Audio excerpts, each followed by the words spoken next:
Well, good morning. We started a lesson last week in 2 Corinthians, and please turn your Bibles to 2 Corinthians chapter 3, where we will do the second half of last week's lesson. In 2 Corinthians chapter 3, and we will briefly talk about some of the themes that we discussed in last Sunday morning's lesson, but I want to spend most of our time and focus our attention mainly in the second half of the chapter and make some practical applications based on this. So let's begin here in 2 Corinthians chapter 3 in earnest in verses 1 through 6. 2 Corinthians 3, 1 through 6. Are we beginning to commend ourselves again, or do we need, as some, letters of commendation to you or from you? You are our letter, he says, written in our hearts, known and read by all men, being manifested that you are a letter of Christ, cared for by us, written not with ink, but with the Spirit of the living God, not on tablets of stone, but on tablets of human hearts. Focus on that phrase for just a minute. Not on tablets of stone, but on tablets of human hearts. We'll talk about that here. And such confidence we have, he says in verse 4, through Christ toward God, not that we are adequate in ourselves, as considering anything is coming from ourselves, but our adequacy is from God, who also made us adequate as servants of a new covenant, not of the letter, but of the Spirit. For the letter kills, but the Spirit gives life. And remember, one of the main reasons for writing 2 Corinthians was as a follow-up to 1 Corinthians. Paul admits that he had been hard on the Corinthians in the first letter, and he was for a reason. That was a congregation in dire straits. They had some serious social problems, spiritual problems, and moral problems, and he needed to get to the bottom of those problems before Corinth could move on as a congregation and really start thriving the way that he and God expected them to thrive. So after writing such a challenging first letter, he comes back in his second letter in a way to reestablish his credibility to the Corinthians. They had been confronted with what we typically call the Judaizing teachers, which if you weren't here last week, the Judaizing teachers were simply Christians who had come from Judaism and believed that certain superficial aspects of the Jewish religion were to be kept, even in Christianity, and forced upon Gentile converts. It was mainly things like circumcision, keeping the Sabbath day holy, and practicing food laws. So if you were a Gentile convert, a Greek or a Roman or anybody else, or anybody in this room practically, and you were not circumcised and you didn't keep the Sabbath day and you didn't follow Jewish food laws, then those Jewish converts to Christianity, the Judaizers, would either ostracize you or force you into a situation where you had to accept those components of the old law. Now the problem with that is that all of those things from the old law, as Paul and other writers attest, were old, done away with. They were being replaced by things in the new covenant. And so here in the first 6 verses of the chapter, the Apostle Paul is already setting up that conversation.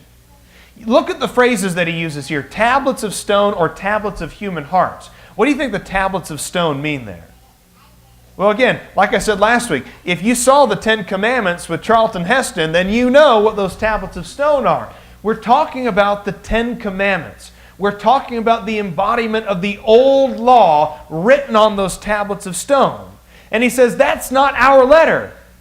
Our letter is not written on tablets of stone. That's not for us, that's not meant for us, and that's not who we are as God's people in the 1st century or the 21st century. No, our letter is written on human hearts. You are our letter, he says. If you want to know what our ministry is made of, if you want to know what kind of people we are as preachers of the gospel, if you want to know what it really means to preach salvation to people, and change people's lives, look at yourselves, Corinthians. Read that first letter sometime. Go back and read that first letter and look at the problems that the Corinthian church had. Again, socially, spiritually, morally, they were a mess. He says in 1 Corinthians chapter 6, verses 9 through 11, "You were fornicators and adulterers and drunkards and liars and homosexuals and thieves, and such were some of you. But you were washed and you were sanctified." And the inference is, you were those things, and now that you're a Christian, you're not supposed to be those things any longer. You were, and now you're not. It's not tablets of stone, it's tablets of human hearts. Look at the way the gospel changes people's lives, and you'll know what its substance is supposed to be. Then he presents this idea that the Spirit is the thing that gives life, and it is the letter that kills. Not, of course, the idea of the spirit of a law versus the letter of the law. That's not what we're talking about here. We're talking about the letter being kind of this symbolic embodiment of the law itself, and the Spirit being just kind of this general term for the way that the gospel is supposed to meet us in our lives. It's a letter versus a spirit.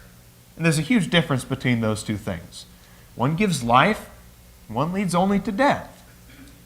Now, notice in verses 7 through 11, please. "But if the ministry of death, in letters engraved on stones, came with glory, so that the sons of Israel could not look intently at the face of Moses because of the glory of his face, fading as it was, how shall the ministry of the Spirit fail to be even more with glory? For if the ministry of condemnation has glory, much more does the ministry of righteousness abound in glory. For indeed that which had glory, in this case, has no glory on account of the glory that surpasses it." And verse 11, "For if that which fades away was with glory, how much more that which remains is in glory." Now let's turn back to Exodus 34, because this is where this reference is coming from. And last week, we just didn't have time to look at this story the way I really wanted to. So we're going to go to Exodus 34 and notice some things about this particular story. And if you have not done so, put a bookmarker in 2 Corinthians 3, because we'll be going right back there here in a few minutes. But notice the whole story in its entirety in Exodus 34, beginning in verse 28.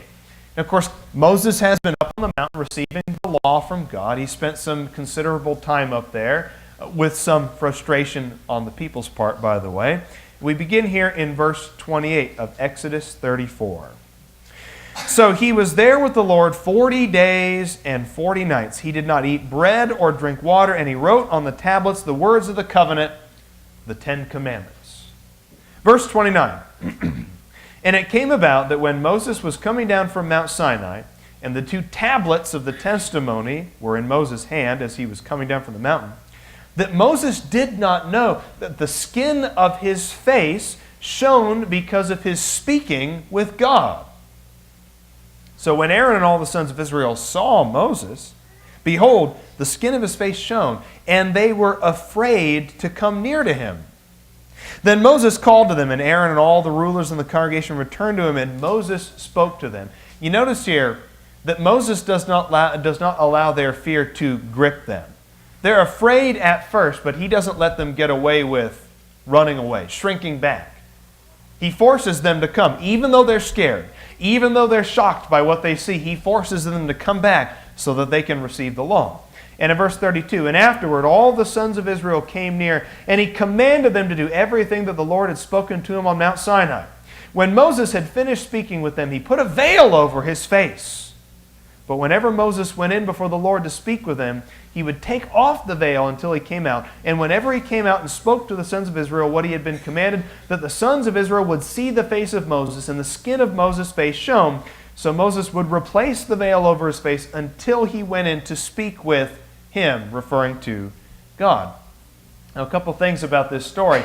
Lest you misunderstand, some translations work it a little bit differently based on a misunderstanding. The way that you're to understand the story is not that Moses would put the veil on over his face while talking to the people because they were scared of him. He would only put the veil on his face after it started to fade. He wanted the people to see his face. He wanted the people to see the glory. Not his own personal glory. That's not what it was about. He wanted the people to see the glory that was reflected in his face because of his time in the presence of God.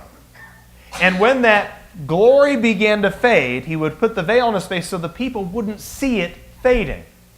Now, whatever motive you might ascribe to Moses, I think is immaterial. I kind of think it's because of embarrassment. That he was God's representative, and I think he was embarrassed at the fact that as soon as he left the presence of God, his human nature simply could not hold the light that was absorbed by God. And I think he was ashamed that he would leave God's presence and immediately the glory would start to dissipate. I think it just shows that as a vessel of God, as a servant of God, he's like any of us. He was human, he was imperfect, and he simply could not carry the glory of God indefinitely. He would see God, talk to God, commune with God, receive the law, and his face would glow. And as soon as he'd walk out of the presence of God, the fade would begin. That might be a component of it. But I think another part of it for Moses was that he didn't want the people to think that this glory was supposed to be fading. I think he saw the glory fading, and he didn't want people to see God discredited by his fading face. This is God. And if I can't keep the glory on my face forever, if I can't keep it shining indefinitely, I don't want the people to see that, because my fading glory might reflect poorly on God's eternal glory. Again, whatever motive you want to assign to Moses is immaterial. The fact remains that it was a fading glory. And that's the thing we're supposed to take away from it. The glory of his face fading as it was. Now let's acknowledge something that Paul does acknowledge to the Corinthians and to the Romans in Romans 7 verse 12. The law is good. The law is holy. The law is righteous. It did have glory. It had some glory. It was not an everlasting glory. It was not a fadeless glory, but it did have glory. While the people were afraid of the glory at first, they were nevertheless commanded to approach Moses. God and Moses wanted the people to face the glory. Not hide from it, not run from it. They needed to face the glory and acknowledge it. That what Moses said came from God. Your face just doesn't shine like that under any normal circumstances. I don't care how good of a tan you have. Your face just does not shine like that in any natural sense. The law then was fading by design. I think that's another component that we don't always think about. Was it God's problem that Moses' face started to fade? Was that an issue with God? Was that a fault or a failure that was built into the law that God suddenly went, I didn't realize that Moses' face was going to start shining and then it would start fading as soon as he walked away. That's not God's fault, understand. And it's not necessarily a fault on Moses' part either. Moses is human. You can't keep the glory of God forever if you're merely a human. If you're a human, you're not just going to have a shiny face forever. That fade is going to begin immediately because of your nature. Because you're human. You don't have the glory of God. Fading as it is in the human face, in the flesh, by the letter of the law, there's no glory there that's going to last forever. It was intentionally weak. It was intentionally fading. It was by design. God did not want the people to think that that law was going to last forever. And I think that's just an interesting component, kind of a practical application. He didn't want the people to think that law would last forever. He meant for that law to be temporary. He meant for that law to be replaced. He meant for the people to see that it was not something that was going to last them forever.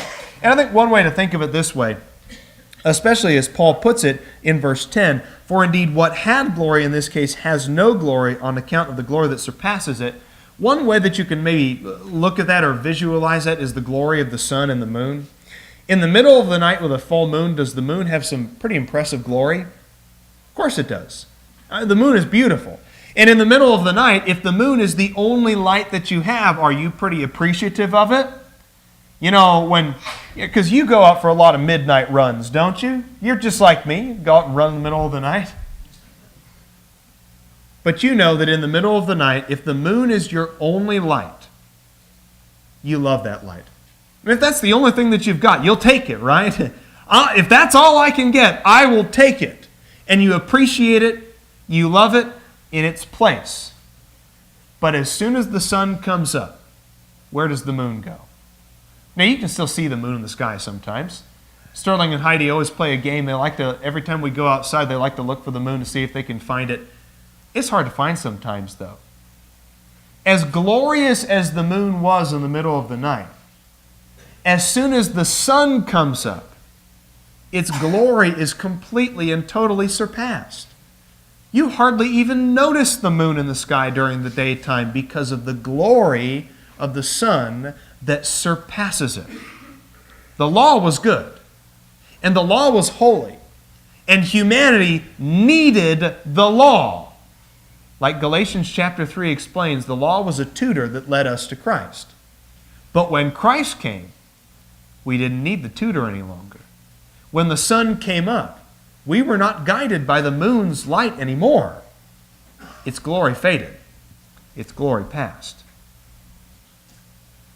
The fading glory of Moses' face was only a foreshadow of the kind of glory repeatedly seen in the Old Testament. Israel's own history attests to this fading glory. When you read the Old Testament, what do you see? You see good times, you see bad times that turn to good times and revert back to bad times and get to good times and bad times. I tell you, when you read the Old Testament, you almost get whiplash from all the times that you're taken back and forth. It's like a pendulum swinging. Read the book of Judges sometime. The very introduction of the book of Judges in chapters 1 and 2 presents it that way. That the people did good for a little while, and then they did bad, and they got taken into captivity, and then they did good for a little while, and God brought them back, and then they did bad for a while, and then the Midianites, and then the Moabites, and then the Philistines, and it's this recurring theme that you see. The story of the kings is the same way when you read in the Samuels, the Kings, and the Chronicles. You see, you have a good king, and then you have a really bad king. And then you have a pretty good king, and then a really bad king. And then you have a pretty good king. And it's back and forth and back and forth. And you know what? As great as some of those good kings are, does it ever frustrate you to read the story of Israel's history? I find it to be a very, very vexing story because you want them to do what's right. When you read Solomon's life, aren't you rooting for Solomon? Aren't you rooting for him? Like, come on, man. Don't make that mistake. I tell you, aren't you rooting for Rehoboam? Like, come on, Rehoboam. Do the right thing. Lower taxes. Lift the burden from the people. Listen to the wise elder statesman. Come on, Rehoboam. You're rooting for him. It's a frustrating story to read. As glorious as their kings were, as glorious as their temple was their temple torn down? All it took was Nebuchadnezzar's army, and they tore that temple down. And when they rebuilt that temple in the time of Ezra, the older citizens of the city who remembered the first temple were crying. Some people think they were crying for joy. I think that's part of it. But I think part of it also is that they were crying because they realized that the temple they were building was never going to be as big or as nice as Solomon's temple. They could never replace it. I think there was a little bit of disappointment there. There was glory in Israel, but it was never lasting glory.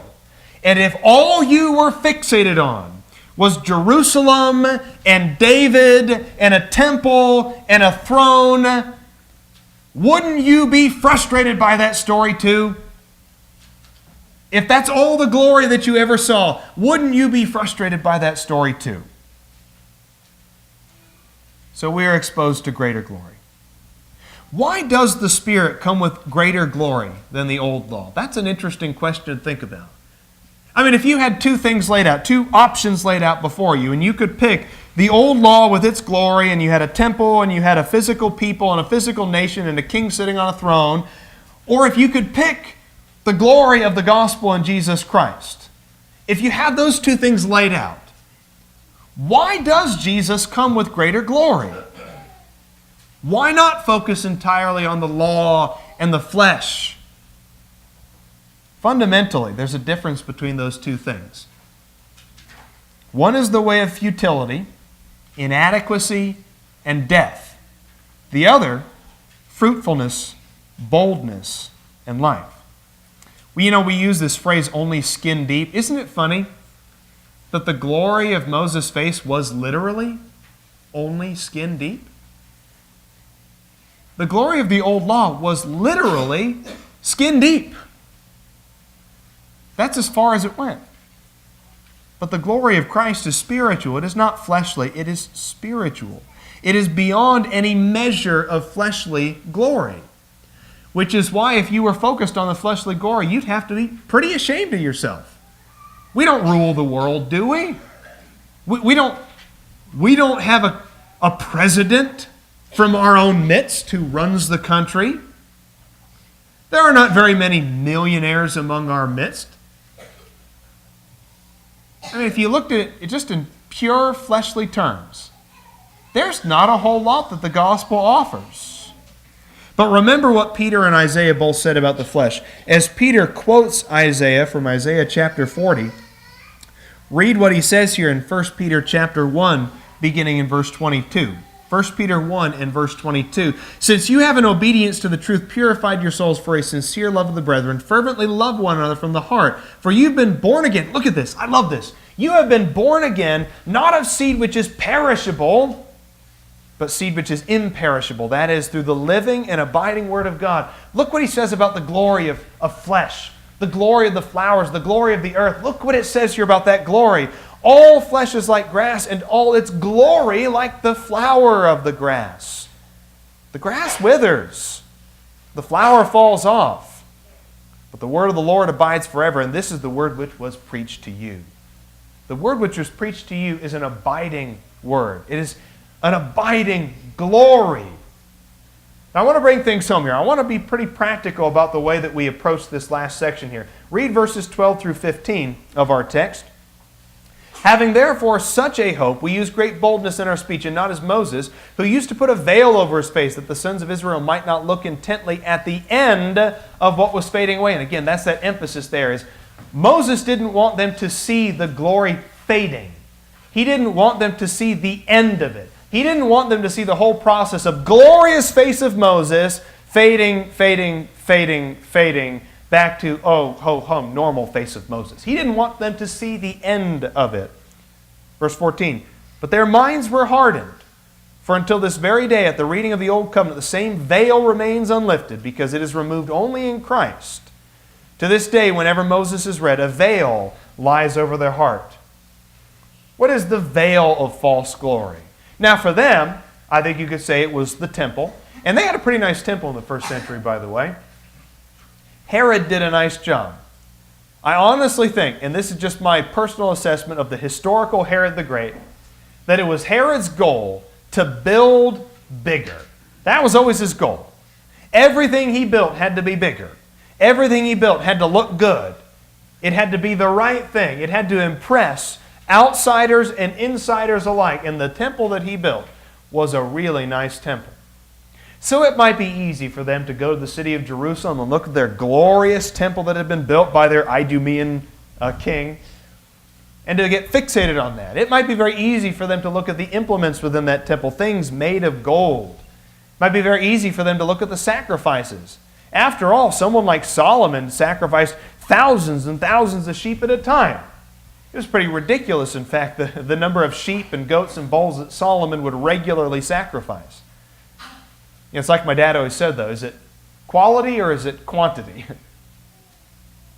They could easily look at the glory of the temple and fixate on that, and they'd have a veil over their face.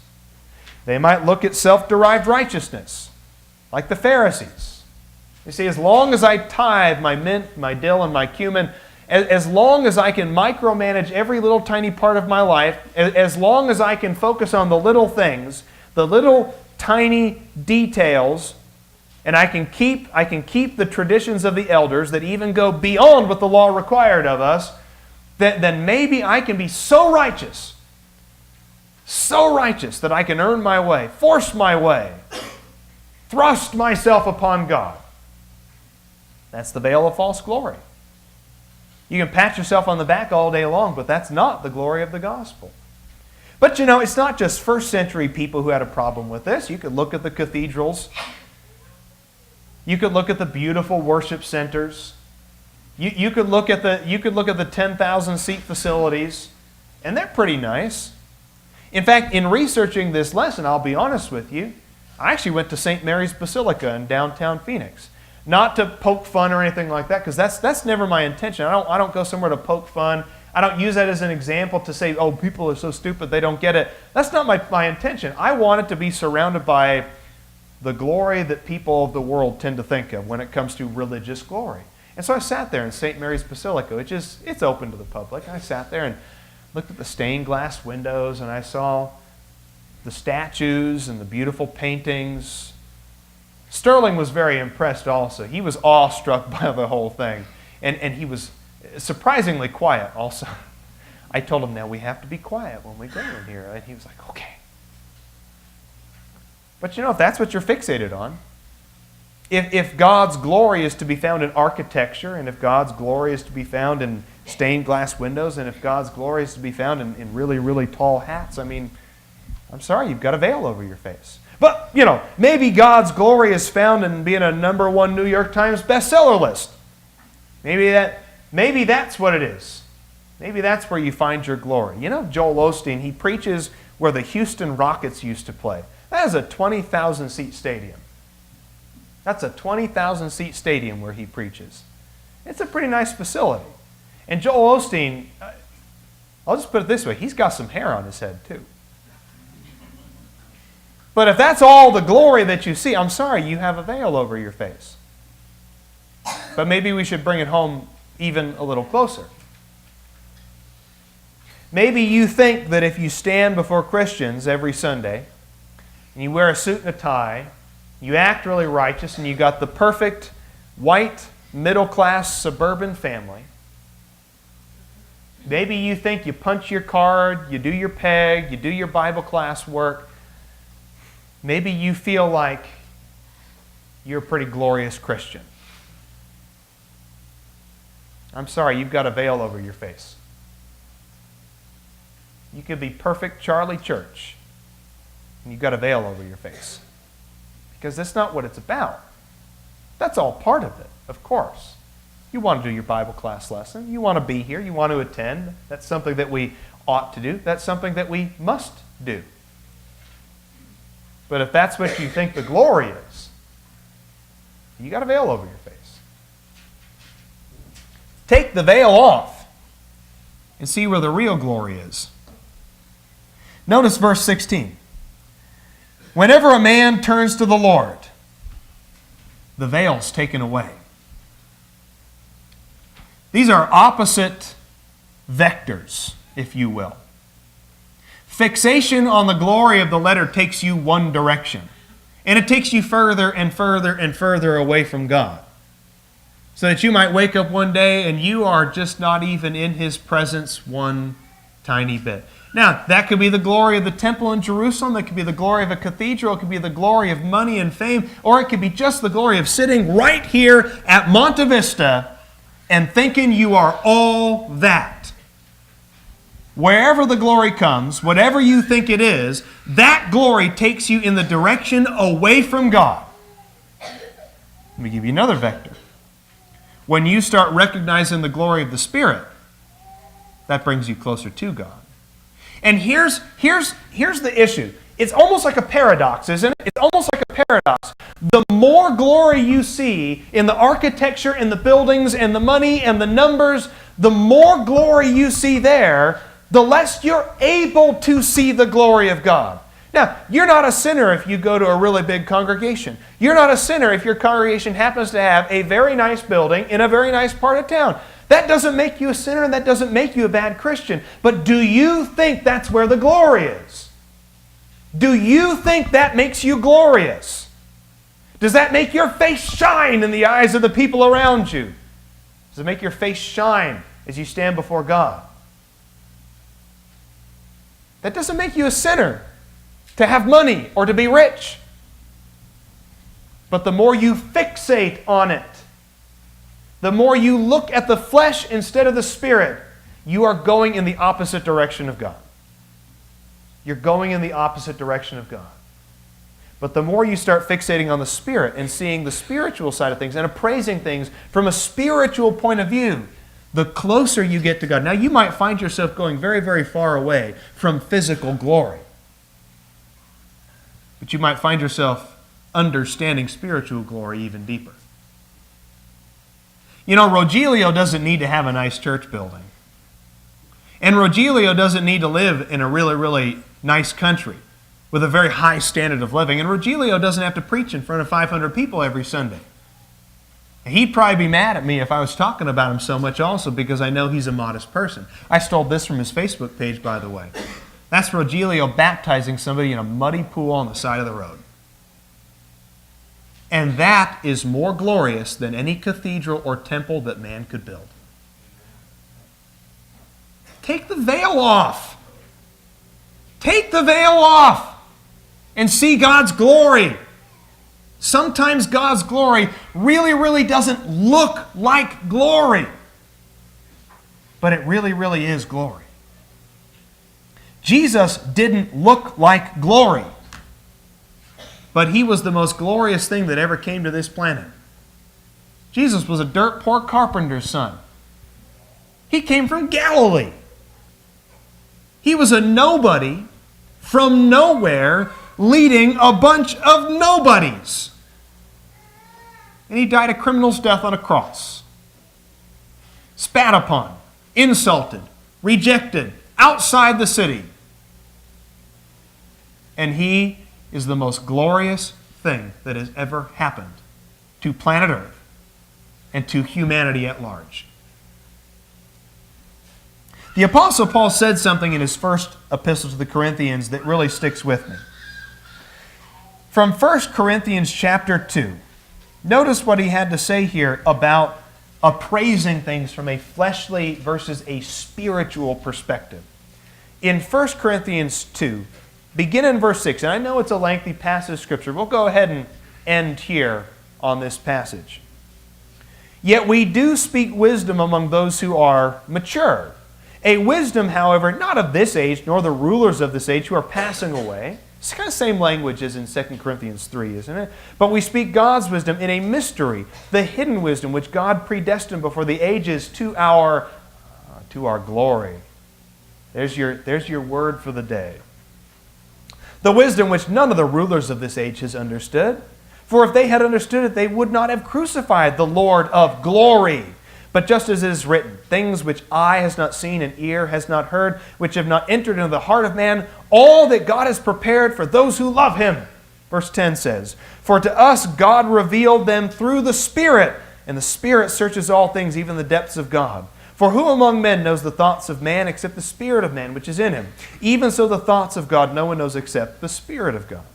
Now we have received, he says, not the spirit of the world, but the Spirit who is from God, that we might know the things freely given to us by God, which things we also speak, not in words taught by human wisdom, but in those taught by the Spirit, combining spiritual thoughts with spiritual words. But he says that the natural man, in verse 14, the natural man does not accept the things of the Spirit of God, for their foolishness to him, and he cannot understand them because they are spiritually appraised. Now, what he means by natural, he means physical. People who are focused on the physical, the earthly, the fleshly. But he who is spiritual, he says, appraises all things, yet he himself is appraised by no man. For who has known the mind of the Lord that he should instruct him? But he says, we have the mind of Christ.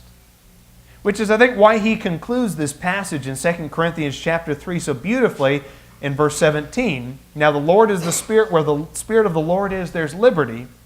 But we all, with unveiled face, beholding as in a mirror the glory of the Lord, are being transformed into the same image from glory to glory, just as from the Lord, the Spirit.